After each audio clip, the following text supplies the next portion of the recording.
সহিহ বুখারীর দ্বিতীয় জেলদ 963 পৃষ্ঠার হাদিসের মধ্যে রয়েছে প্রথম হাদিস। নবীজি বলেন, লা ইয়াজালু ইয়াতাকাররাবু ইলাইয়া লা ইয়াজালু ইয়াতাকাররাবু ইলাইয়া মিন নওয়াফিল, সর্বদাই আমার বান্দা নফল ইবাদতের মাধ্যমে আমার নৈকট্য লাভ করে। সুবহানাল্লাহ বিহামদি। একজন বান্দা ফরজের পাশাপাশি যখন নফল ইবাদতবন্দি করে তখন সে আল্লাহ পাকের নৈকট্য লাভ করে। কেমন নৈকট্য? আল্লাহ পাক বলেন, আমি তার হাত, চক্ষু, কান সব কিছুর সংরক্ষণকারী হয়ে যাই। অর্থাৎ তার হাত, পা, চক্ষু, কান সব আমার নিয়ন্ত্রণাধীন হয়ে যায়।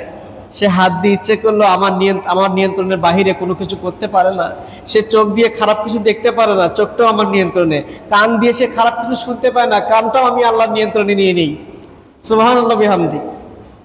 সেই অফার, সেই সুযোগগুলো আমাদেরকে গ্রহণ করতে হবে। তো আল্লাহর কাছে ক্ষমা পাওয়ার পাত্র বানাইতে হবে নিজেকে, তাহলে তো পাওয়া যাবে।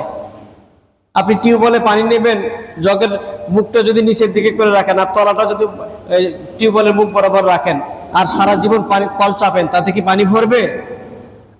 জগকে ভরাতে পারবেন? পারবেন না। এই জন্য জগের মধ্যে পানি পূর্ণতায় নিতে হলে কি করতে হবে? ওই মুখ বরাবর মুখ লাগাইতে হবে। তো এরকম আল্লাহর কাছে কবুলিয়তের পাত্র নিজেকে সাজাতে হবে। সে সাজানোর মাধ্যমগুলো হচ্ছে ফরজের পাশাপাশি এরকম এই নফল ইবাদত বন্দেগী।